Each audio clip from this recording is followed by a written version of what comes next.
Alhamdulillahirabbil alamin hamdan katsiran thayyiban mubarakan fi kama yuhibbu rabbuna wa yarda wa amma ba'd. 91,1 FM Radio Robani merajut ilmu dan peradaban. Generasi Robani dimanapun Anda berada, juga pemirsa KMTV dimanapun Anda bisa menyimak siaran kita di kesempatan siang hari ini. Alhamdulillah, bersyukur kita kepada Allah Subhanahu wa taala. Kemudian salawat beserta salam kepada Nabi Muhammad sallallahu alaihi wasallam selaku uswah hasanah kita dalam kehidupan. Kita permohon salawat ini tersampaikan selalu hendaknya kepada seluruh keluarga beliau, kepada para sahabat, dan juga tentunya kepada orang-orang yang senantiasa istiqomah menjaga dan menjalankan ajaran serta sunnah-sunnah beliau hingga hari kiamat kelak. Baik, generasi Robani dan pemirsa KMTV, alhamdulillah untuk kesempatan siang hari ini kita kembali di Diktat, Dialog Keilmuan Islam bersama Ustadz.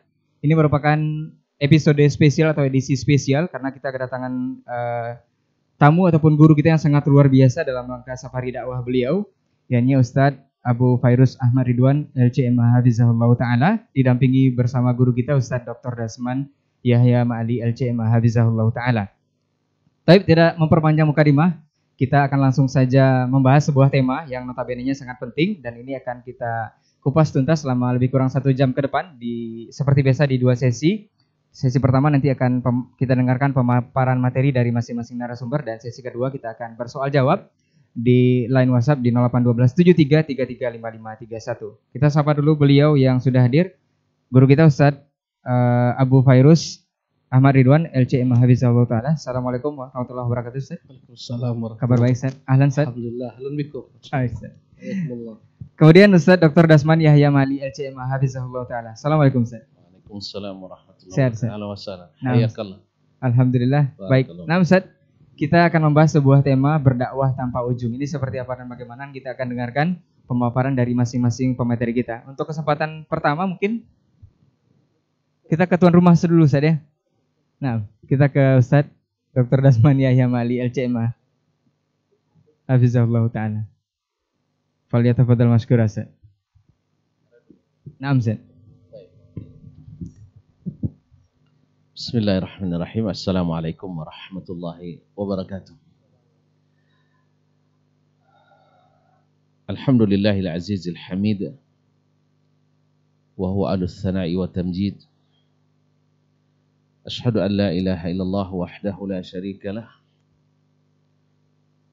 wa ashhadu anna Muhammadan abduhu wa rasuluh afdalul abid sallallahu alaihi wa ala alihi wa ashabil kiramil amajid wa man tabi'ahum bi ihsan ila yaumin yatahaqqaqu fihi al-wa'du wal wa'id. Amma ba'du, para asatidzah yang hadir di studio pada hari ini, khususnya Abuya Kiai Haji Al-Ustadz Abu Fairuz Ahmad Ridwan LC MA, yang Masya Allah yang merupakan anugerah hari ini bisa bersama kita di studio KM TV ini. Sebenarnya saya hanya mendampingi saja, karena yang petarung sebenarnya beliaunya. Tapi petarung di sini maknanya bukanlah pula cari lawan, tidak. Tapi maknanya adalah gimana ya? Bersama-sama untuk mencapai suatu tujuan daripada dakwah ini. Bersyukur kita kepada Allah Subhanahu wa taala atas segala karunia yang diberikan, dan khususnya nikmat iman dan Islam. Dan diberikan pula kita ilmu yang dewannya kita berdakwah ke jalan Allah Subhanahu wa taala. Salawat dan salam kepada baginda Nabi alaihi salatu wassalam, kepada para istri, para anak cucu zuriatnya, turunannya, para sahabat yang dahulu setia menemani dan mendukung serta berjuang berjihad bersama beliau sampai Islam pula ke negeri kita ini. Juga kepada para tabi'in yang mengikuti dan seluruh kaum muslimin dan muslimat yang setia di atas jalan Nabi alaihi salatu wassalam. Tentang berdakwah, ini adalah suatu tugas yang tidak terbatas dengan SK dan tidak ada masa pensiun. Jadi dakwah itu siapapun yang sudah merasakan nikmatnya dan manisnya Islam dan iman ini pasti ingin saudaranya yang lain mendapatkan pula. Jadi dakwah itu adalah mengajak kepada kebaikan yang memang pada asalnya kita diciptakan Allah di atas permukaan bumi ini. Diizinkan untuk sementara menjadi tempat tinggal. Walakum fil ardi mustaqarrun wa mata'un ilahi. Tinggal sementara dan ia mendapatkan kenikmatan dengan senangan, tapi ingat kita akan kembali. Nah, karena sifatnya manusia termasuk jin di dalamnya, ketika diturunkan ke bumi tidak sendiri. Ada musuh yang karenanya dulu Nabi Adam alaihissalam dikeluarkan dari surga, ikut pula turun ke sini.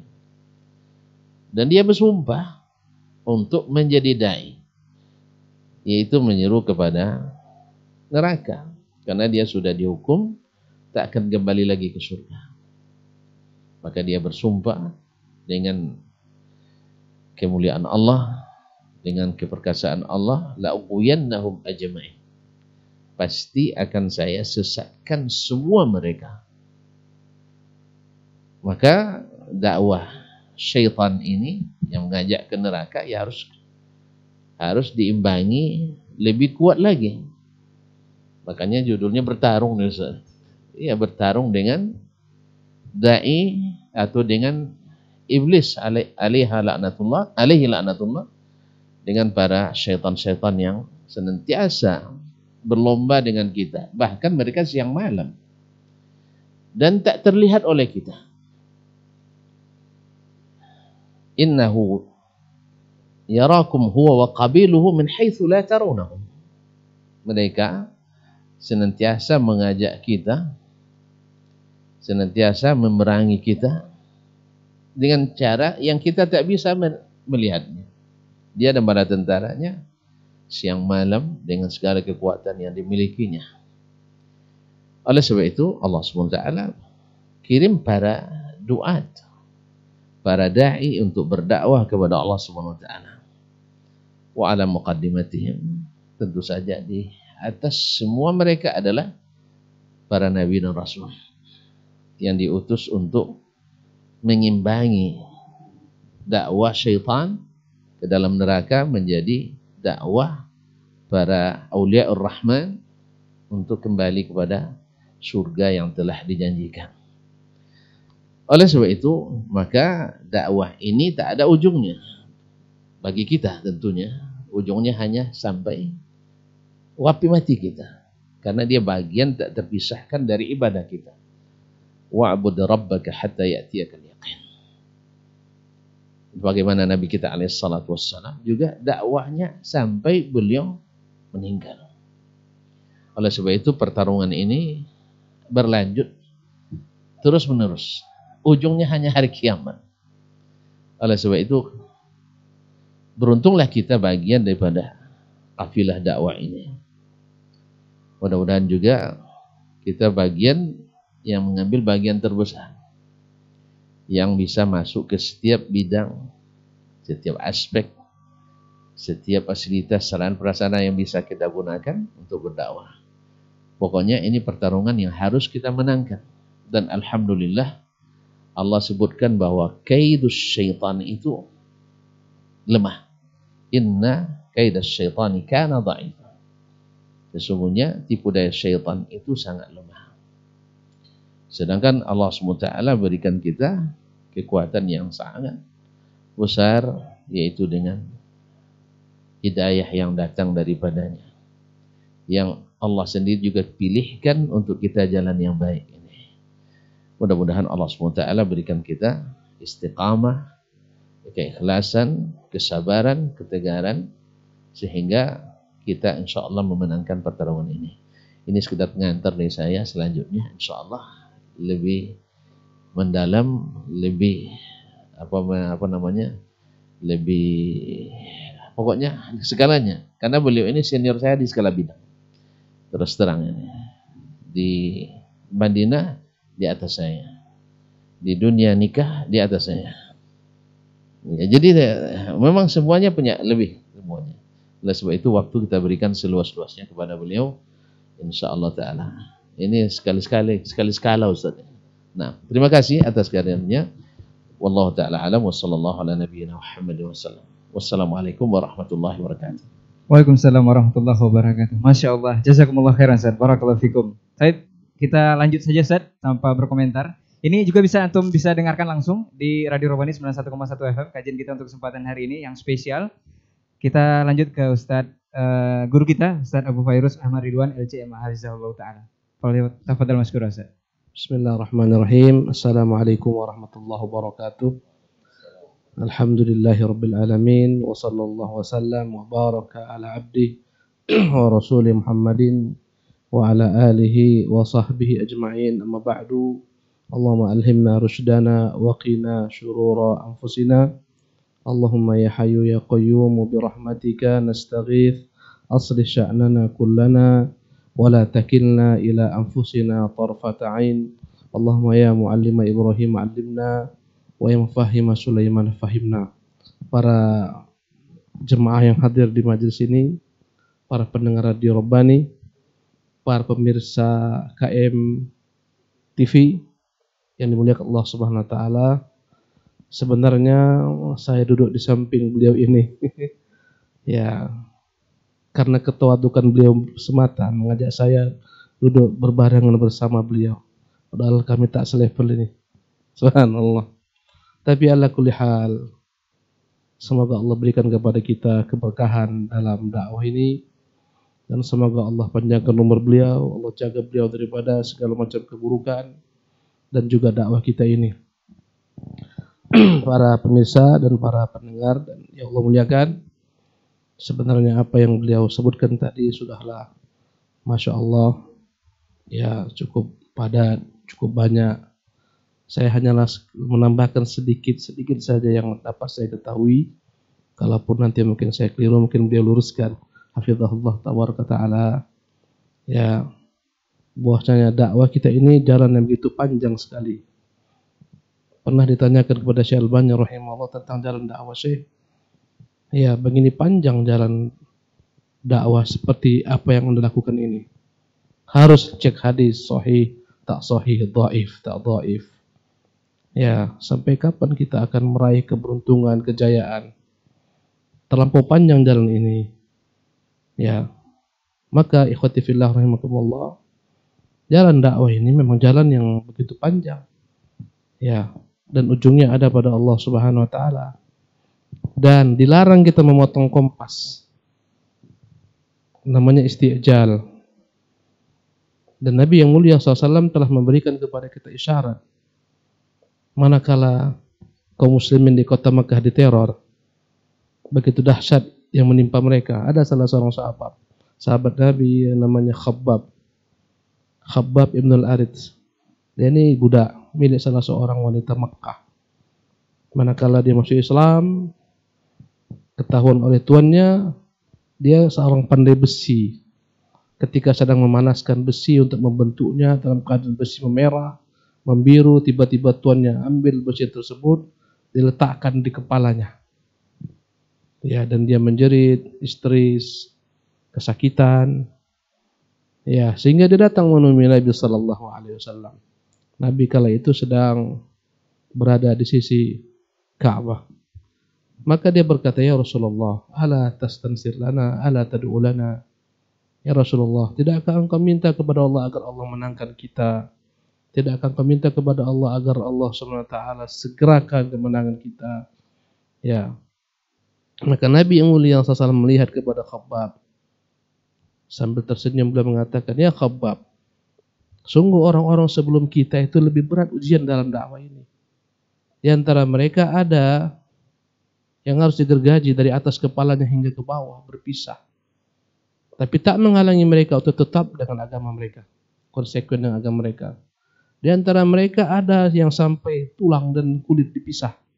Tak menghalangi mereka daripada agama mereka, istiqamah.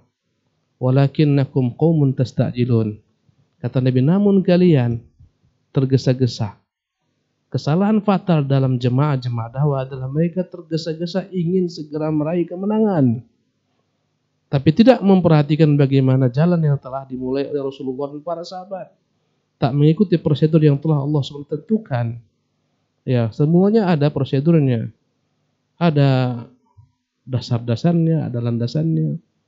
Ya, mereka mau cepat. Dan kita banyak melihat dalam tubuh kaum muslimin jamaat yang mereka ingin cepat untuk meraih kejayaan Islam, izzul Islam wal muslimin, sehingga mereka menempuh segala macam cara. Tapi mereka melupakan fondasi dasar dalam dakwah. Ya, dasarnya adalah tauhid. Maka kita tidak melihat jemaah-jemaah dakwah ini begitu peduli melihat tauhid, kecuali Allah rahmati segelintir saja dari kaum barisan ahli sunnah wal jamaah. Ya, maka akhirnya apa yang mereka bangun, ya, bagaikan membangun rumah tanpa pondasi. Fakharra alaihimus saqfu min fawqihim. Rumah dibangun tanpa pondasi, akhirnya rumah akan atap akan runtuh, rumah akan rubuh, menghimpit mereka. Jadi istijal dalam dakwah ada kesalahan fatal. Orang mau cepat, sebagian memperebutkan kekuasaan, jabatan. Menurut mereka inilah jalan yang pamungkas akan dapat merubah dakwah. Kita harus punya kekuasaan, kita harus punya jabatan, kita harus menang, kita harus pegang kursi. Ya, macam-macam yang mereka tempuh. Ya, ada jalannya, jalan yang mereka lakukan dalam jalan dakwah, sibuk dengan membenahi hati, qulub, hati semata. Tapi hanya berkutat di sana. Sebagian orang sibuk dengan parlemen, bagaimana mereka meraih kursi terbanyak. Sebagian orang dengan jalan yang lebih radikal, menumpahkan darah, berdarah-darah, al-halud damawi, muncullah berbagai macam kelompok-kelompok radikal. Ya, yang mereka ingin kejayaan Islam. Ya, macam-macam jalan orang. Tapi kita perhatikan Nabi yang mulia SAW tidak begitu. Ya, jadi kata Nabi kepada sahabat tadi, ya, walakinnakum qaumun tasta'jilun. Kata Nabi, wallahi, sumpah Nabi ini, demi Allah, la yutimmanallahu hadzal amra. Allah akan sempurnakan agama ini, Allah akan menangkan agama ini. Hatta yasira ar-rakibu min San'a ila Hadrat la yakhafu illallah. Ya. Nanti akan datang masanya dalam beberapa riwayat al-dha'ina. Ya, nanti akan kau lihat ada seorang perempuan jalan dari Hadramaut, dari San'a ke Hadramaut, tidak takut apapun kecuali Allah Subhanahu wa taala. Bahkan dia tak takut terhadap kambing-kambingnya dimangsa. Menunjukkan kedamaian dalam Islam. Dan apa yang dikatakan Nabi SAW terwujud. Ketika Islam jaya, Islam tersebar, subhanallah rahmatan lil alamin, tak ada lagi namanya perampok-perampok di jalan. Sampai-sampai sahabat ini menyaksikan apa yang dikatakan Nabi SAW. Keamanan merajalela.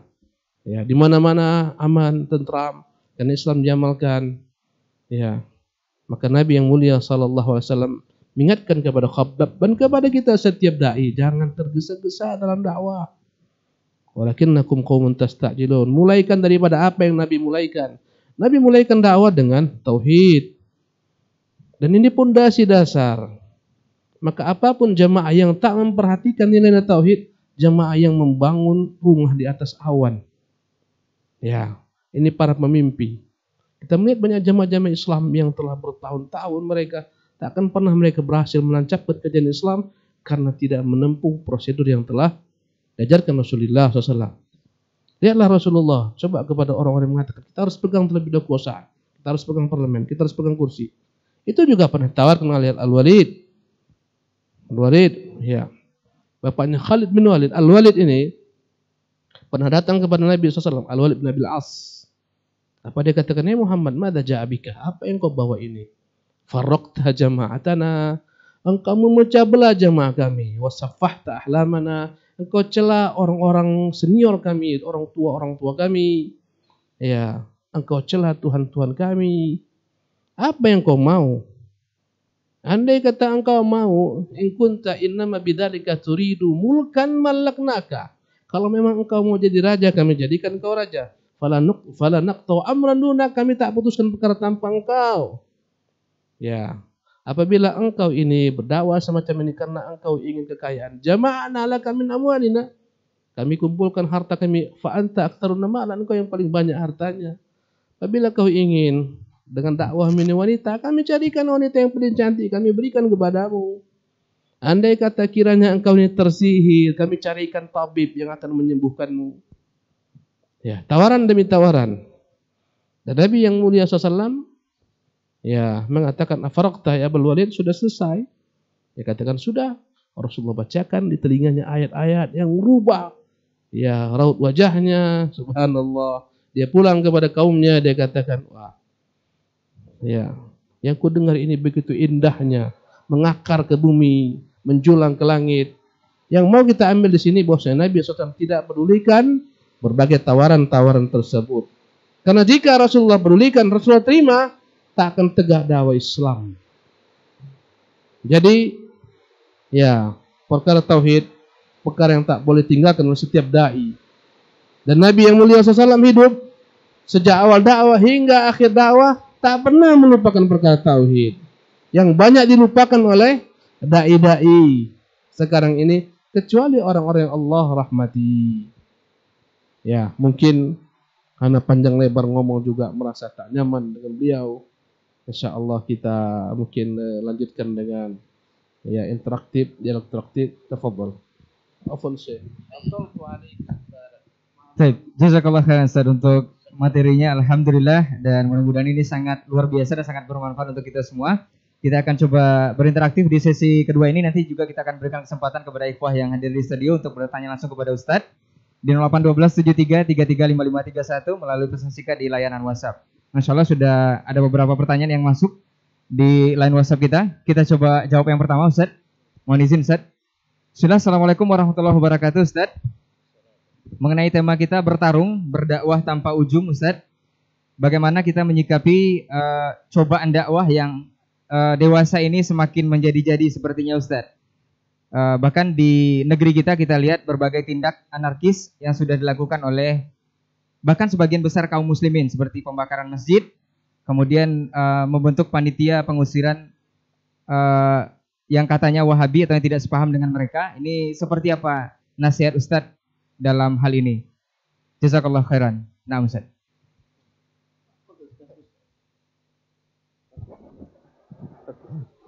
Bismillah walhamdulillah wa ba'du. Tentunya dalam dakwah ini, dakwah bukan perkara yang hari ini dimulai. Dia sudah ada ujungnya sejak masa Rasulullah SAW bermula. Jadi apa yang kita alami juga pernah dimulai oleh orang-orang terdahulu kita, bahkan para Nabi Rasul. Yang namanya ujian dalam dakwah itu adalah hal yang biasa. Dan itu Allah menguji hamba-hambanya yang beriman, para dai-dai menguji keikhlasannya. Karena itulah Allah menghibur nabinya. Apa kata Allah SWT? Wasbir kama sabara ulul azmi minar rusul. Sabarlah engkau Muhammad, engkau bukan yang pertama, sebagaimana bersabarnya para rasul-rasul ulul azmi terdahulu. Fa in kadzdzabuka faqad kudzibat rusulun min qablik. Apabila engkau didustakan, sungguh telah didustakan orang-orang sebelummu. Apa yang kita alami sekarang adalah merupakan apa yang dialami oleh Nabi dan para sahabat, mungkin lebih parah. Tak ada bandingan yang kita lakukan ini dengan apa yang mereka lakukan. Ujian kita pun tak sebanding dengan ujian mereka. Nggak pernah antum sholat ketika sedang sujud diletakkan di punggung antum itu kotoran-kotoran lembu, tak pernah kan? Itu pernah dengan Nabi SAW. Pernah antum berdakwah kemana diikuti oleh paman mengatakan ini dusta? Tak pernah.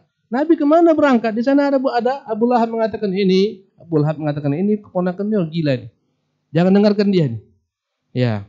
Dan mereka sampai di embargo, di boikot 3 tahun di Syekh lembah. Sampai-sampai mereka kelaparan, anak-anak menjerit, sampai-sampai mereka makan akar pepohonan. Sampai-sampai apa yang mereka makan keluar bagaikan apa yang keluar daripada hewan ternak. Mereka daun, mereka makan daun. Jadi intinya tak ada lain kecuali isbir kama sabar azmin rasul, sabar. Ya, dan ini telah berjalan. Kemudian yang kedua, kita juga menurut Nabi SAW mengatakan Allah mahdi qaumi fa innahum la ya'lamun. Ini dikatakan Nabi SAW ketika Rasulullah berdakwah ke Thaif, kemudian dilempari, dihujani dengan batu, sampai beliau lari, tak tahu kemana berlari, subhanallah. Tiba suatu tempat, Hamraul Asad, kalau saya terkhilaf namanya. Datanglah ketika itu Jibril bersamanya malaikat gunung, maka Jibril ketika itu berkata, ya Muhammad, ini malaikat gunung, datang kepadamu bersamaku, mengucapkan kepadamu salam, siap menerima apa yang kau perintah. Sungguh Allah telah mendengar apa yang kau ucapkan kepada kamu dan mendengar apa yang ucapkan kamu kepadamu. Jika kau mau, dia akan angkat 2 gunung Al-Akhshabain, 2 gunung besar, dia akan timpakan kepada penduduk Mekah dan penduduk Taif. Tapi Nabi mengatakan tidak. Aku berharap dari mereka akan keluar generasi-generasi yang menyembah Allah SWT. Maka sikap kita kepada saudara-saudara kita yang salah paham dalam perkara ini, tak bijak jika kita hadapi mereka dengan otot, dengan kekuatan seperti mereka. Kita hanya bisa berdoa Allah mahdi qaumi fa innahum la ya'lamun. Allah beri petunjuk mereka tak tahu. Ya, terkadang mereka terhalang dengan berbagai macam syubhat, provokasi, fitnah, kabur bagi mereka. Kemudian mungkin sebagian kita tak utuh menyampaikan risalah ini. Mungkin sebagian kita tidak bijak memilih kata-kata. Kesalahan ada pada kita. Misalnya, ya. Jangan itu akhirnya muncul gejolak. Oleh karena itu, ini semua yang terjadi adalah merupakan sunnatullah dalam dakwah. Agar kita memperbaiki diri, memperbaiki metode, memperbaiki cara. Agar kita teruji kesabarannya. Subhanallah. Ya, maka kita tidak akan pernah berhadapan dengan mereka. Mereka saudara kita, ikhwanuna. Mereka tak seberapa dengan Khawarid, yang lebih dahsyat. Khawarid itu menumpahkan darah siapa? Putranya Khabbab bin Abdullah bin Irid dengan istrinya dibunuh, kemudian istrinya hamil, dibelah, kemudian anaknya dikeluarkan, dibuang. Baru lewat setelah itu kaum Nasara, maka berkatalah kaum Khawarid, ini adalah orang-orang yang disuruh Nabi kita untuk memuliakan mereka. Subhanallah. Jadi apa yang kita rasakan ini enggak ada apa-apanya. Apa kata Ali kepada kaum Khawarid? Ikhwanuna baghaw alaina. Mereka itu saudara kita, tapi mereka melampaui batas kepada kita. Ya, maka inilah menguji keimanan seluruh ikhwan akhwat fillah agar lebih banyak menahan diri, lebih banyak bersabar, lebih baik, lebih banyak untuk mengevaluasi mungkin kita dalam berkata-kata, dalam bersikap. Kemudian satu hal tentunya, dakwah ini penuh tantangan. Sehebat apapun kita, selembut apapun kita, jika memang Allah tentukan untuk menguji seseorang, Allah akan uji. Selembut apa Nabi SAW? Subhanallah. Tapi tetap diuji Allah SWT dalam penderitaan. Lihatlah bagaimana Ibnu Taimiyah rahimahullah. Lihatlah muridnya Ibnu Qayyim. Ibnu Qayyim apa kekurangannya? Lihat buku-bukunya betapa indah, tak pernah nyinggung-nyinggung orang, betapa dahsyatnya, tapi tetap qadarullah masuk penjara masuk. Ya.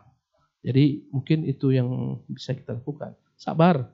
Berdoa kepada Allah SWT agar Allah memberi petunjuk mereka, memperbaiki diri kita, metode kita, akhlak kita. Mungkin itu dari Ana. Mungkin Syekh insyaAllah lebih sempurna. Fadal Syekh. Terima kasih, luar biasa, Masya Allah, tabarakallah. Saya ingin menambahkan aja bahwa setiap ada ujian biasanya ikhlas, insya Allah Ta'ala. Tadi beliau menyebutkan bagaimana Nabi ketika Mekah tidak kondusif harus pergi ke Taif dengan harapan yang besar, dakwah akan disambut dengan baik karena di sana ada saudara persusuan, nenek persusuan, adik sepersusuan, kakak sepersusuan, karena Nabi dulu disusukan di Bani Hawazin, tapi ternyata yang didapat tidak seperti yang diharap. Akhirnya Nabi SAW sangat bersedih, sangat galau, sampai berjalan, tidak tahu kemana lagi harus berjalan, sampai ke Qarn Sa'alib. Di situ datang malaikat Jibril seperti yang beliau ceritakan. Lihat, Nabi SAW tidak membalas al-Isa'a bil-Isa'a. Tapi beliau justru mendoakan seperti yang tafadhal fadilatul Syekh, yaitu mendoakan karena kita bukan ingin menghabisi. Dakwah ini tidak. Kalau ada yang berdakwah ingin menjatuhkan berarti salah kita. Dakwah demi Allah adalah untuk kita akan merasakan nikmatnya. Mengapakan mengikuti Nabi SAW. Ketika kita berdoa ikut cara Nabi, berzikir ikut cara Nabi.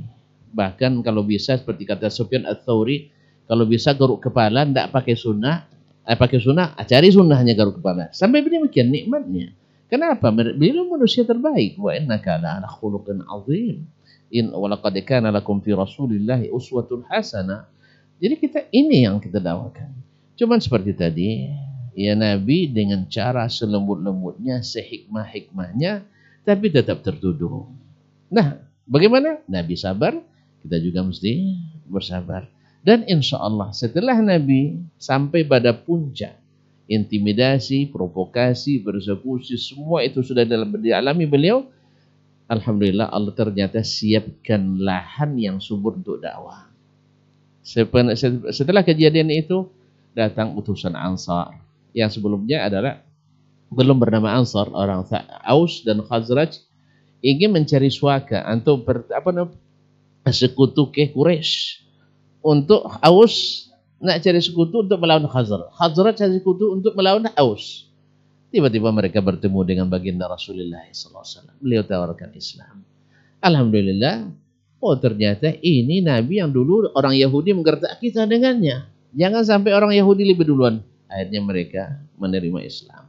Singkat cerita jadi Aqabah Ula, Aqabah Tsaniyah. Akhirnya Nabi hijrah ke Madinah. Walaupun pedih dan sedih, tetapi Allah ganti. Insya Allah akhirnya Makkah dalam waktu yang sangat relatif singkat menjadi ibu kota Islam kembali. Subhanallah. Barangkali wallahu alam semakin dahsyat tantangan, insya Allah semakin tinggi peringkat yang Allah janjikan. Wallahu ta'ala alam. Baik, jazakallah khairan Ustaz untuk jawabannya dari masing-masing narasumber. Mudah-mudahan yang bertanya bisa memahami dan tetap bersabar dalam jalan dakwah ini. Ingat bertarung berdakwah tanpa ujung Ustaz ya, mudah-mudahan sabar. Kita ke pertanyaan berikutnya. Sebelumnya kita berikan kesempatan untuk ikhwan yang ada di studio. Ada pertanyaan? Fadhal. Nah, langsung bersama Ustaz. Masih belum? Masih belum? Baik, kita lanjutkan. Bismillah, assalamualaikum warahmatullahi wabarakatuh Ustaz. Dari Abu Abdullah di seputaran Tarai. Mau bertanya Ustaz, bagaimana ciri-ciri ulama su dan ulama yang benar-benar menyerukan kepada jalan Rasulullah SAW? Dan apakah dakwah dibolehkan untuk berinovasi atau berefort lebih baik? Mohon nasihatnya Ustaz. Jazakallah khairan. Fadhal Ustaz. Antum lihat anda terus ya. Bismillah walhamdulillah ba'du. Bagaimana kita mengenal ini ulama ulama yang buruk atau ini ulama yang benar? Allah Jalla wa'ala mengatakan walakin kunu rabbaniyina bima kuntum tu'allimunal kitab bima kuntum tadrusun. Tapi jadilah kalian ulama-ulama rabbani. Nama radionya pun cocok kan? Radio Rabbani. Bima kuntum tu'allimunal kitab bima kuntum tadrusun. Jadilah kalian ulama-ulama rabbani dengan apa yang kalian ajarkan kepada manusia berupa ajaran Alkitab dan apa-apa yang kalian pelajari daripada Alkitab. Maka dalam ayat yang mulia ini mengajarkan kepada kita bahwa ulama-ulama yang benar adalah ulama-ulama yang memang senantiasa merujuk kepada kitab, mengajarkan kepada manusia Alkitab, mempelajari Alkitab. Apa itu ulama-ulama rabbani? Kata para ulama-ulama rabbani adalah yang mengajarkan umat sigharul ulumi qabla kibariha, mengajarkan apa yang dibutuhkan umat secara prioritas. Dan tentunya ciri-ciri mereka itu, mereka tidak mengajak manusia kecuali kepada dalil, kitabullah, sunnatul rasulillah. Karena mereka paham ketika Allah menyuruh kita berdakwah, ud'u ila sabil rabbik, serulah manusia ke jalan Tuhanmu. Dia tak menyeru manusia kepada pribadinya, kepada dirinya, kepada organisasinya, kepada gurunya, kepada syekhnya, tidak. Dia hanya menyeru manusia kepada jalan Allah Subhanahu wa taala. Maka itu ciri-ciri ulama. Mereka menyuruh manusia kepada kitabullah tabaraka taala. Tentunya dalam mengamalkan kitabullah akan pernah kita mampu memahami secara utuh tanpa bantuan sunnatul Rasulillah. Maka ciri-ciri mereka menyuruh manusia dalam memahami kitabullah sesuai dengan apa yang telah dijelaskan oleh Rasulullah sallallahu alaihi wasallam. Ya, maka jelas, andai kata ulama-ulama mereka dalam niat saja sudah salah. Menyuruh manusia bukan kepada kitabullah, menyuruh manusia imma kepada dirinya, kepada tuan gurunya, kepada syekhnya, kepada tradisinya, kepada ajaran leluhurnya. Tentunya ini menyalah, ya. Dan tentunya ini akan mengajarkan kepada manusia fanatik. Agama Islam, ciri-ciri dakwah yang benar, tidak menyuruh manusia kepada pengelompokan. Karena agama kita melarang kita berkelompok-kelompok. Ya, Segala macam bidah ini akan membuat manusia berkelompok-kelompok. Sementara sunnah menyatukan, karena itulah disebut ahlu sunnah wal jamaah, karena mereka tegak di atas sunnah. Yang kedua, mereka berjamaah, mengajak orang bersama-sama untuk mengamalkan sunnah. Itulah ciri-ciri ahlu sunnah wal jamaah. Kebalikannya adalah ahlul bidah wal furqah. Orang-orang yang menyeru kepada bidah, tidak tegak kepada sunnah, di atas sunnah, dan mengajak orang untuk berkelompok-kelompok. Ya, ini kelompokku, ini kelompokmu. Dan ini tentu bertentangan dengan prinsip Quran. Wala takunu minal musyrikin. Jangan kalian meniru orang-orang musyrik. Minal ladzina farraqu dinahum wa kanu syi'an. Mereka berkelompok-kelompok, bersekte-sekte. Kalau sudah muncul sekte kelompok, setiap kelompok akan mengatakan dia nomor satunya. Kata Allah, kullu hizbin bima ladayhim farihun. Setiap kelompok mengatakan dia yang paling hebat. Ya. Jadi bagaimana pula dengan salafi itu? Apakah ada kelompok? Salafi itu bukan kelompok. As-salafu wal Islam. Al-Islamu huwa salaf. Teringat perkataan Syekh Muhammad Musa Al-Nasr ketika beliau masih hidup. Ketika daurah Syekh. Apa dia katakan? As-salafu wal Islam. Wal Islam huwa salaf. Salaf itu Islam sendiri. Islam itu salaf. Tapi Islam bagaimana? Islam yang murni. Ghaddan tariyan kama nuzil, bagaikan daging segar yang kita konsumsi, yang segar fresh daripada Allah Rasulnya, itu yang kita amalkan. Islam inilah namanya salaf. Karena itulah salaf itu tak ada yang namanya kartu anggota salaf. Mana anggota kartu? Tak ada. Tak ada. Mana pemimpin salaf? Enggak ada. Dia Islam, pemimpinnya ya Rasulullah SAW. Ya, maka ciri-ciri jelas. Ulama Su'ud tadi yang menyeru manusia bukan kepada Quran dan Sunnah. Menyeru manusia agar fanatik kepada segala sesuatu. Ada yang fanatik kepada gurunya, kepada masyarakatnya, tradisinya, dan macam-macam. Ya, ini ciri-ciri yang zahir, yang tampak. Kalau mereka berbicara, enggak mengatakan qala Allah, qala Rasul, qala sahabat, enggak. Qultu, qala fulan, kataku, menurutku, menurut saya. Karena inilah senjata mereka. Mungkin ini mukaddimah. Tambahan insyaallah, tentu beliau insyaallah lebih menyempurnakan. Tafadhol Ustaz. Ustaz, jazakallah khairan Ustaz. Mau ditambahkan Ustaz? Nah, kita ke pertanyaan berikutnya Ustaz. Dari Ghuraba di seputaran Cipta Karya, Masya Allah. Nah, barangkali dimulai dari Ustaz Dasman dulu ya. Nah, ini semoga Ustaz dan keluarga Allah berkahi. Izin bertanya Ustaz, bagaimana pandangan Ustaz dengan dakwah mengikuti perkembangan zaman Ustaz? Ini seperti dakwah via media sosial, membuat yayasan, ormas, bahkan melalui parlemen. Jazakallah khairan. Nah Ustaz, falyatafadhal masykura. Subhanallah. Ya memang dakwah memang mengikuti perkembangan zaman. Kalau maknanya adalah dakwah tidak merubah apa yang didakwahkan. Tapi kalau merubah apa yang didakwahkan itu tidak. Artinya kita berdakwah dengan sarana dan prasarana yang dulu tidak ada. Ini sunnah. Menggunakan sarana yang tidak ada di zaman Nabi. Sekarang ada zaman kini, ini sunnah Nabi SAW. Antum a'lamu bi umuri dunyakum. Itu segala sesuatu. Antum berdakwah dari sini, dari Batam ke naik pesawat. Dulu kan ada pesawat. Ini merubah enggak? Setelah naik pesawat, sholat berubah jadi 5 waktu. Az-zuhur menjadi 5 rakaat. Kalau berubah gara-gara itu berarti dia sudah menjadi masuk ke ghaya. Tapi kalau tidak merubah dakwah, hanya sarana, ya harus mengikuti perkembangan zaman. Dulu kita nulis di batu tulis, bukan di kertas. Kemudian ditemukan kertas. Kemudian sekarang orang pakai sistem digital.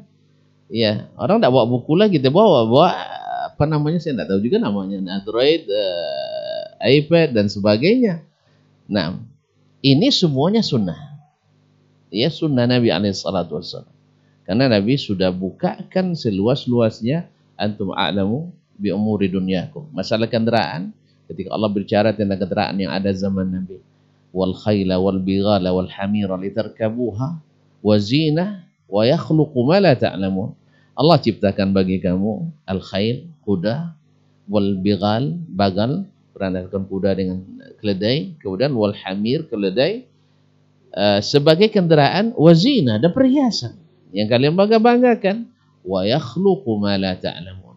Nanti akan Allah ciptakan lagi kendaraan lain, perhiasan lain yang belum kalian ketahui. Berarti Allah sudah otomatis menghalalkan segala kendaraan yang ada yang belum ada di zaman Nabi sallallahu alaihi wasallam. Bahkan Hakim At-Tirmizi meriwayatkan seperti yang saya dapatkan dalam kitab Al-Istinara fi Adab Rukub as-Sayyarah, bahwasanya dari Nabi sallallahu alaihi wasallam, bahwasanya Nabi SAW mengatakan ada nanti suatu zaman umatku naik kendaraan dari dalamnya. Alhamdulillah tidak ada ini onta dilobangi perutnya lalu orang dari dalam, tidak ada. Nah ini wallahu alam, sebagian ulama sekarang menafsirkannya dengan kendaraan-kendaraan yang ada pada zaman kita, di mana para pengendaranya dari dalam bukan lagi dari atasnya. Wallahu taala alam. Baik, jazakallah khairan Ustaz. Ada tambahan Ustaz? Nah. Ya, bismillah walhamdulillah ba'du. Tentunya sebagaimana yang Fadilatuhu mengatakan, ya memang kendaraan berkembang sebagaimana berkembangnya zaman.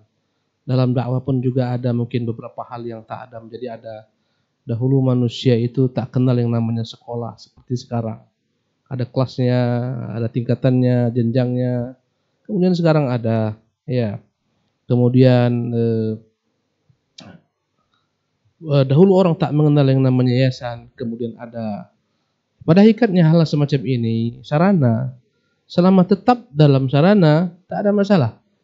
Ya, tapi ketika sarana ini menjadi tujuan, dibangun di atasnya wala wal bara, karena kau tak sama dengan saya yayasannya, engkau berarti saya lepas daripadamu. Ya, ketika itu jadi masalah. Selama memang sarana dijadikan itu sebagai sarana enggak ada masalah. Tapi sarana kendaraan dijadikan tujuan, maka ketika itulah dakwah ini akan menyala.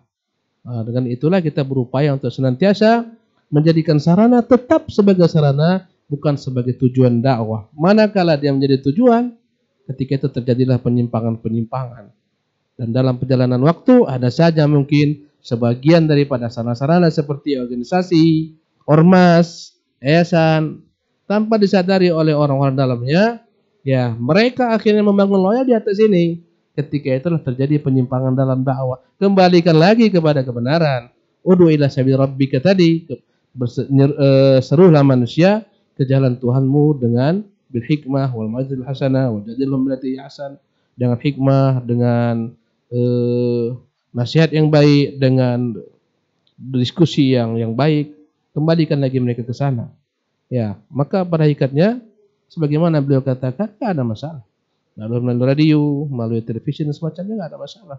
Sama-sama menyampaikan. Dahulu menyampaikan tanpa mikrofon, sampailah kepada mereka suara. Ya, Nabi ketika di hadapan 100 sekian ribu para sahabat, 130 ribu sahabat pada Haji Wada, suara Nabi itu tak lantang, tapi Allah sampaikan sampai ke telinga mereka semua. Dan sekarang Allah mudahkan kita duduk di sini, di Kampar, di Pekanbaru, Allah sampaikan ke berbagai macam penjuru. Intinya sampai baik dengan mikrofon, baik dengan media sosial, FB dan semacamnya, IG. Yang penting sampai dakwah. Yang penting dakwah tadi tak berubah, tetap sebagaimana kata beliau. Salat tetap 5 waktu dan seterusnya. Wallahu taala alam. Masya Allah. Barakallahu fikum. Jazakallah khairan Ustaz.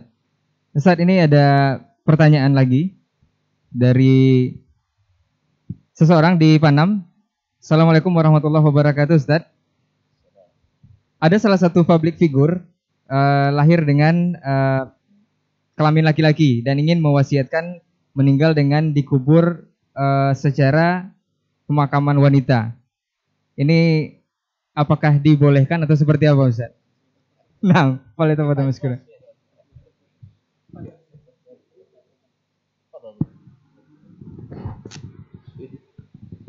Bismillah walhamdulillah ba'du. Dalam Al-Quranul Karim tak ada orang pertengahan. Kalau bukan laki-laki, perempuan. Kata Allah, laisa dzakaru kal untha. Takkanlah sama laki-laki dengan perempuan. Tak ada kata-kata laisa dzakaru kal khuntha. Enggak ada. Tak sama laki-laki dengan waria, tak ada. Jadi pada prinsipnya Allah taala alam, manusia itu hanya 2. Kalau bukan laki-laki, maka wanita. Ya, sebagaimana Allah buat dalam kitab suci Al-Quran. Ya, Allah berikan daripada anak Adam itu ada laki-laki, ada perempuan, tak ada yang tengah-tengah. Dalam mungkin pembahasan ilmu faraid ada yang namanya al-khuntha, mungkin ya. Tapi dalam ilmu faraid tak sama dengan apa yang berkembang. Al-khuntha itu adalah seseorang yang Allah uji memiliki kelamin ganda. Al-khuntha. Nah, ketika itu ulama kan melihat mana yang lebih dominan. Andai kata yang lebih mendominasi adalah yang keluar daripada kemaluan laki-laki, berarti dia laki-laki. Andai kata lebih dominasi kepada perempuan, maka dia perempuan. Maka tak ada yang namanya transgender dalam Islam, tak ada. Dan ini bertentangan dengan Islam. Dan ini adalah merupakan cara syaitan untuk menyesatkan manusia. Di antara janji setan dalam Al-Quran, syaitan mengatakan, wala amurannahum fala yughayyirunna khalqallah. Aku akan suruh mereka agar mereka merubah ciptaan Allah Subhanahu wa taala. Inilah tipu daya syaitan. Dan secara logika kita, andai kata ini dibenarkan dan ini menjadi tren di masyarakat, subhanallah, punah anak bangsa, punah umat ini. Ya, coba lihat di negeri-negeri kufar, bandingkan dengan negeri-negeri kaum muslimin. Negeri kufar jumlah mereka semakin minim. Pertama, mereka tak mengakui namanya lembaga pernikahan.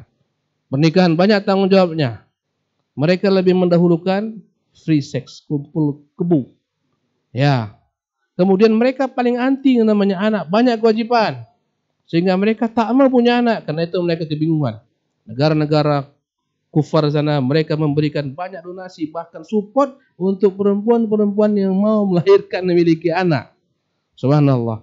Ditambah dengan diresmikan lembaga-lembaga pernikahan sejenis di mereka. Laki-laki sama laki-laki menikah, perempuan dilegalkan. Subhanallah. Ini andai kata dibiarkan punah umat manusia. Dan mereka kebingungan melihat kaum muslimin di negeri-negeri kufar, negeri-negeri Eropa sana, populasi mereka semakin meledak. Karena mereka tak menerima konsep semacam ini. Mereka terus beranak pinak. Sementara mereka tak mau beranak, tak mau menikah. Subhanallah. Akhirnya dampak perkembangan Islam begitu mengkhawatirkan mereka. Karena begitu dahsyatnya populasi. Ini semua yang andai kata mengikuti cara berpikir mereka, hancur Islam. Kalaulah kita mengatakan bahwasanya tak ada yang jenis ketiga. Kalau bukan laki-laki maka perempuan, maka tak ada pula ketika orang itu meninggal, ketika melaksanakan ibadah haji, sholat, mengikuti cara yang bukan cara dia. Andai kata dia laki-laki, murni laki-laki, wajib sholat Jumat. Subhanallah. Ya, andai kata nanti dia mati, dikuburkan dengan cara Islam dikuburkan. Ya, tentunya sebagai laki-laki. Walaupun dia itu merubah, itu kesalahan dia. Subhanallah. Maka tak ada yang namanya kuburan itu, tak ada. Kalau bukan kuburan kaum muslimin, kuburan kaum non muslim, tak ada kuburan transgender, tak ada. Subhanallah. Iya. Maka mereka harus buat kuburan sendiri khusus bagi mereka. Nanti yang memandikan pun orang semacam mereka, kacau jadinya. Subhanallah. Oleh karena itu yang paling nikmat adalah hidayah Islam. Maka ini penyakit di masyarakat, jangan ditoleransi. Ini penyakit disembuhkan, jangan disupport. Ketika orang-orang liberal mensupport perkara ini, mereka dijadikan artis, mereka dijadikan macam-macam. Mereka naik ke atas, menjadi terkenal, viral mereka, jadi panutan masyarakat. Nah, disitulah muncul berbagai macam kerusakan moral. Allah alam, mungkin beliau foto. Nah, Ustaz, ditambahkan Ustaz. Ya, singkat saja. Itu sudah sangat lengkap. Jadi ibaratnya wasiat untuk melakukan sesuatu yang tidak disyariatkan, itu tidak wajib ditunaikan. Sebagaimana nazar, bila seorang bernazar sesuatu yang tidak disyariatkan, tidak boleh dilakukan. Banyak kasus terjadi zaman Nabi SAW ketika kisah Abu Israil bernazar puasa sambil berjemur dan tidak mau berbicara. Dilihat oleh Nabi SAW, siapa ini? Oh, kata Abu Israil, nazara ayasum wala yastadhil wala yatakallam. Kata Nabi SAW, murhu fal yutimma sawmahu wal yastadhil wal yatakallam. Suruh dia untuk tetap puasa, karena puasa disyariatkan, tapi berjemur tidak. Maka suruh dia berlindung dan tetap berbicara seperti biasa. Ada lagi wanita bernazar naik haji jalan kaki. Ini kan menyulitkan. Zahirnya bagus, tapi tidak disetujui oleh syariat. Kata Nabi SAW, innallaha ghaniyun an tu'adziba ukhtuka au ummuka nafsaha. Allah tidak butuh seseorang menyiksa dirinya untuk mendapatkan pahala. Murha faltahuj wal tarkan. Suruh dia tetap haji karena haji disyariatkan dan hendaklah mengendarai. Demikian juga dengan wasiat. Bila seandainya wasiat itu bertentangan dengan apa yang disyariatkan, maka tidak mesti dilaksanakan. Wallahu taala a'lam. Baik, jazakallah khairan Ustaz untuk jawabannya dan juga nasihatnya, dan mudah-mudahan ini bisa antum pahami yang bertanya. Masya Allah ini sangat banyak pertanyaan, Ustaz, kita jawab dulu, Ustaz. Nah, kita jawab pertanyaan yang ini. Tapi mengenai transgender tadi, untuk media sosial sudah ada jenis kelamin yang ketiga, Ustaz. Jadi pilihan waktu masuk Facebook misalnya ada laki-laki, perempuan, habis itu lainnya, Ustaz. Nah, ini kita jawab pertanyaan dari Jali di Rumbai, Ustaz. Assalamualaikum warahmatullahi wabarakatuh. Ustaz, banyak masyarakat yang berpikir kalau hadirnya virus terbaru ini jenis masih varian corona, tapi ketika menjelang hari besar Islam saja, Ustaz, menjelang Ramadan muncul virus baru atau varian baru, sebut saja Omicron yang warawiri ini juga viral juga, Ustaz. Ini apa nasihat Ustaz untuk khususnya pendengar Radio Robbani dan pemirsa KMTV ini jelang Ramadan ini, Ustaz, menyikapi hal ini? Nah, Ustaz.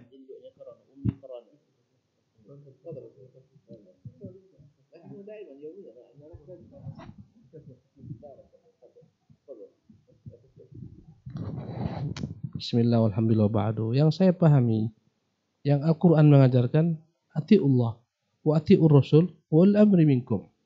Taati Allah, taati Rasulnya, taati para pemimpin kalian.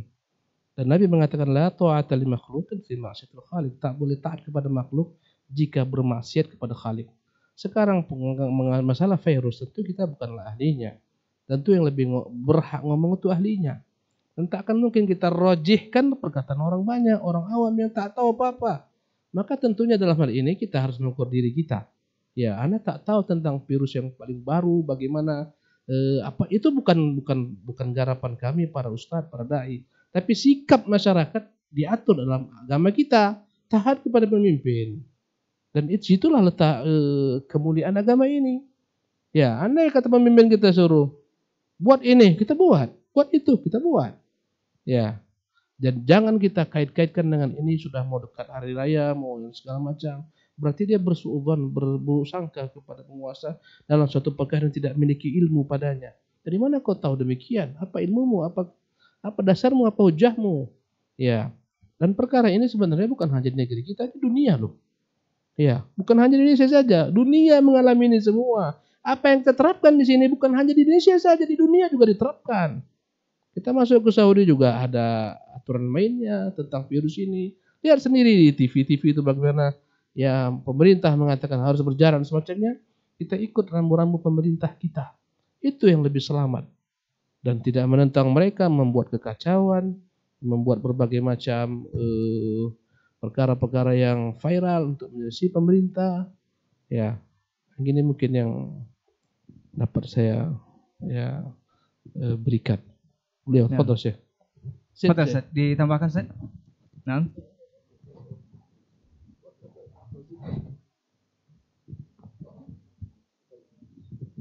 Salatu wassalamu ala Rasulillah. Seperti yang beliau katakan, kita bukan ahlinya. Ya, kalau tanya ke Ustadz nanti, kalau dijawab dengan perasaan, ya kita akan katakan, kok tibanya di Ramadan saja? Atau tibanya ketika mau hari raya saja? Ini kan perasaan kita. Tapi apakah benar datangnya hanya di Ramadan secara ilmiah? Bisa dibuktikan. Yang kedua, andainya dalam masalah ini terjadi khilaf. Dalam bab usul fikih disebutkan, idza ikhtalafal hakim wal alim fi mas'alatin ijtihadiyah fal qawlu qawlul hakim. Apabila terjadi perbedaan pendapat dalam masalah yang murni ijtihad. Ini kan ijtihad, karena nampak virusnya. Abu virus saja tidak tahu dia. Nah, ini ummi virus yang datang. Omikron kan, Ummi Corona gitu. Iya, tidak tahu kita. Ini masalah sifatnya ijtihad, hanya membaca indikasi-indikasi, membaca gejala-gejala, membaca tanda-tanda alam. Ya, kalau saya tidak pandai membacanya. Nah, sekarang berpendapat saya, kok saya melihat kok datangnya Ramadan, Idul Fitri, Idul Adha. Itu kan sangkaan saya. Tapi apakah memang antum bisa membuktikan dia hanya datangnya waktu itu? Atau hanya diisytiharkan waktu itu? Mungkin dia datang setahun baru kemarin sudah datang, tapi tidak diisytiharkan. Sebab, wallahu a'lam, saya melihat dari sisi kerumunan orang Islam lebih ramai dari kerumunan orang yang non-Muslim. Ya, kalau sempat umat Islam kemarin tahun baru dibiarkan, Yang meramaikan itu orang Islam, ada juga baiknya. Ketika umat Islam dilarang untuk memperingati tahun baru, sebenarnya baik untuk kita itu. Sehingga tidak perlu lagi membuat amalan-amalan baru di malam tahun baru, sebenarnya bagus itu. Nah, itu yang pertama. Jadi bila seandainya terjadi ikhtilaf antara perkataan alim dengan hakim, maka yang dahulukan perkataan al-hakim. Nah, kecuali antum tidak mengakui pemerintah, kalau saya angkat tangan saya tidak bisa. Karena kita kalau saya mengakui, ya saya mengakui. Kalau antum tidak mengakui berarti beda dalam pandangan ini. Kalau beda dari asasnya tentu beda ke furu'nya. Nah, kalau saya mengakui bahwa pemerintahan kita adalah pemerintahan yang sah, yang wajib kita taati selama tidak durhaka pada Allah. Alhamdulillah yang dibatasi kan cuma kerumunan. Tidak dibatasi, antum mau sholat berjamaah boleh. Sholat berjamaah di rumah, kan jamaah itu kan tidak wajib di masjid. Jamaah ini kan secara hukum fikih ini, jamaah dimanapun sah. Itu ya. Cuman di mana yang afdalnya? Di masjid. Ya, di masjid. Tapi kalau seandainya tidak bisa di masjid, misalnya kita punya sekolah tidak ada masjid, tetap berjamaah sah di lokal. Atau kita dalam perjalanan, kita nak berjamaah tidak ada masjid di perjalanan, kita sah berjamaah di lapangan.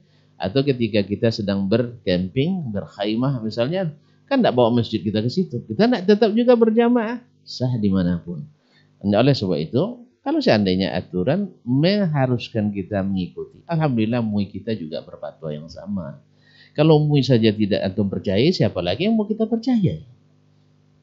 Ulama saja tidak kita percaya, siapa lagi kita percaya? Oleh sebab itu, ikutilah para ulama kita. Kecuali itu juga seperpandangan, ini juga sudah jadi alat pemerintah adil, saya juga tidak ikut. Kalau sudah begitu saya tidak ikut, berarti kita dari asas sudah berbeda. Wallahu musta'an. Baik, jazakallah khairan untuk nasihatnya, mudah-mudahan bisa dipahami oleh antum, khususnya pendengar Radio Robbani dan juga pemirsa KMTV juga ikhwah sekalian. Ini mungkin sangat banyak pertanyaan Ustaz, tapi kita mengingat waktu. Nah, nanti kita akan minta beliau untuk berbantuan di akhir. Kita ke pertanyaan terakhir sepertinya Ustaz untuk kesempatan hari ini. Kita akan close nanti setelah pertanyaan ini dari hamba Allah. Ini pertanyaan, Assalamualaikum warahmatullahi wabarakatuh Ustaz. Ustadz, kita berusaha berpegang teguh dengan sunnah Nabi Shallallahu Alaihi Wasallam, termasuk diantaranya perintah untuk mentaati pemerintah, selama bukan bermaksiat kepada Allah Subhanahu Wa Taala. Nah, untuk melaksanakan hal ini, Ustadz, malah banyak dai-dai yang ana lihat di media sosial mengatakan sebenarnya berkoar kembali kepada sunnah itulah yang menjilat kepada penguasa atau pemerintah. Ini nasihatnya seperti apa, Ustadz? Jazakallah khair. Fadal, Ustadz. Dua-duanya nanti Ustaz kita minta. Nah. Bismillah, alhamdulillah ba'du. Ya, yang namanya tuduhan itu biasa dalam dakwah. Jadi belajar ke belakang, Nabi juga dituduh sebagai tukang sihir, penyair, gila, macam-macam.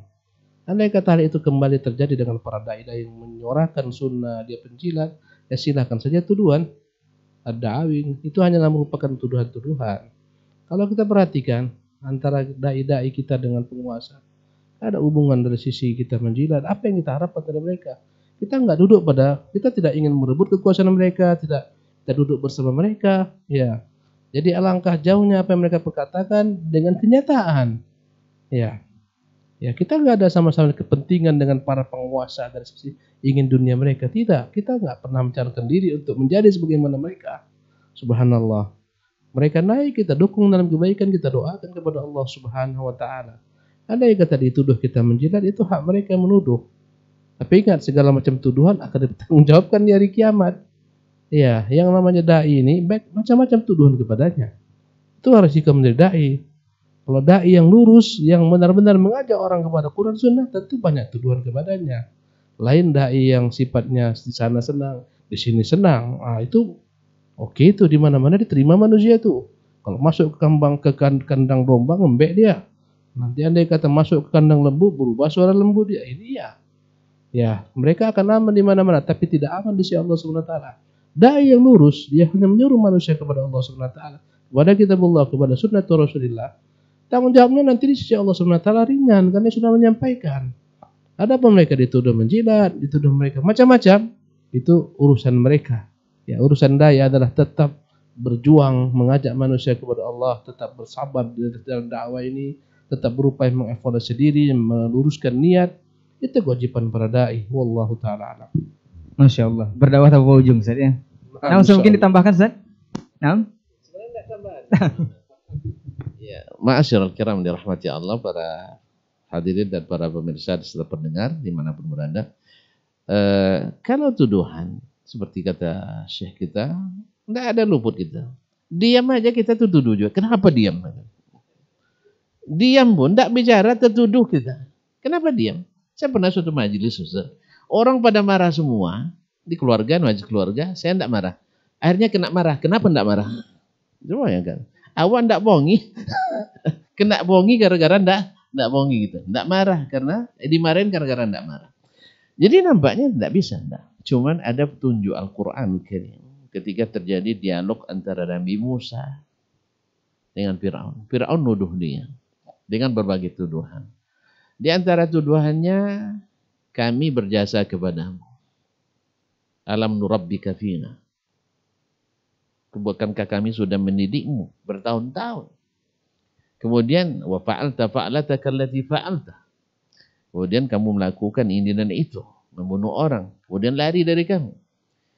Kemudian dia menuduh juga Nabi Musa dengan gila. Inna rasulakum allazi ursila ilaikum lamajnun. Rasul yang utus kepadamu gila. Coba lihat bagaimana Nabi Musa. Yang dijawabnya apa? Yang dijawabnya hanya ketika dia sebut keluarga Firaun berjasa, saya terjadi itu karena kezaliman Anda. Kalau bukan karena Anda membuat hukuman yang zalim, bahwa setiap Bani Israel melahirkan bila anak laki-laki dibunuh. Ya saya lahir di tahun itu. Maka otomatis tidak mungkin ibu saya menyerahkan ke kalian. Makanya diletakkannya dalam kotak, dalam peti, lalu dihanyutkan, dan kalian yang melihara. Tidak ada yang masa kalian masih bayi waktu itu kan. Apa dosa saya? Adapun saya membunuh orang, kenapa saya tidak menyerah? Karena kalian tidak adil. Bila yang dibunuh Bani Israel, lepas. Tidak ada, bebas. Tapi kalau yang dibunuh orang Koptik, walaupun Koptik itu yang salah, kalian hukum seberat-beratnya. Maka saya karena orang zalim tidak mau saya menyerah. Sedangkan gila tak dijawab oleh pihak. Karena gila itu tidak ada.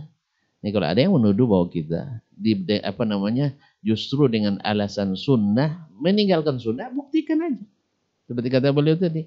Kita bilang kita sunnah Nabi dalam akidah seperti ini. Nah, di mana kita menyalahi sunnah? Buktikan aja. Oh, ada sebagian dari kita yang mengaku mengikuti sunnah lalu melakukan sebagian bid'ah yang masih mukhtalafun fiha. Nah, antum boleh juga melaksanakan khilaf. Ya, masa kita tidak boleh juga? Kemudian orang yang berjalan di jalan yang benar, ada juga terjatuhnya. Jalannya ada benar, cuma ada terjatuhnya. Bukan, makanya kan marah-marah kalau anak terjatuh nanti tidak pandai berjalan. Jangan. Dia sudah jalan yang benar. Ya naik tangga kanan, kiri, tiba-tiba tersangkut kaki kirinya di kanan. Jatuhnya. Bukan karena salah jalan, bukan salah cara, tapi dia terjatuh di situ. Sama juga dalam dakwah. Sebagian kita, Masya Allah, ingin hasil kerja pagi ini, besok sore, hari sore sudah langsung orang Islam semua di seluruh pulau. Akhirnya dia mencak-mencak dan sebagainya. Akhirnya ini menjadi beban dakwah. Dia ingin dengan perkataannya, dengan perkataan yang sangat ekstrim, orang nanti akan berubah seperti bola telapak tangan. Ternyata orang menyerangnya habis-habisan. Ini menjadi beban dakwah. Makanya Nabi SAW dalam segala keadaan mengajarkan kita. Ya, dalam suasana dihina, dicaci, Nabi alhamdulillah tidak mengembalikan cacian itu. Mengembalikan dengan kebaikan. Ya, ketika berdialog, kita sesama kita berbeda pendapat, tidak bisa duduk untuk dialog. Nabi dengan orang musyrikin berdialog nih ya, dengan orang munafikin berdialog nih ya. Kita enggak. Kita kalau sudah beda masjid aja, Masya Allah. Ya, enggak bisa duduk sama sekali. Di mana? Ya, berarti ada klaim yang keliru. Nah, kesalahan personil seperti ini, individu seperti ini, akhirnya juga menjadi beban Islam, menjadi beban dakwah. Oleh sebab itu, siapa yang masuk ke dunia dakwah ini, ia juga harus berhati-hati. Jangan ikutkan nafsu. Karena memang syahwat itu ada juga. Syahwatul khafiyah itu ada juga pada setiap kita. Nasallallahu alaihi wasallam.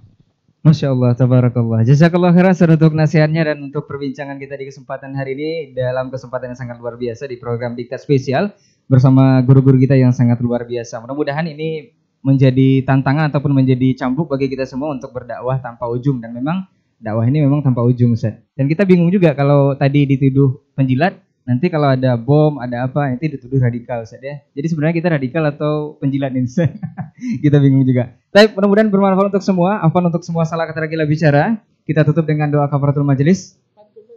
Nah, Masya Allah. Mudah-mudahan kesempatan nanti kita akan ada lagi untuk. Minta izin pantun-pantunnya kita bacakan di radio. Baik, jazakallah khair, Ustaz. Sudah pernah setanya Haji, Ustaz. Nah.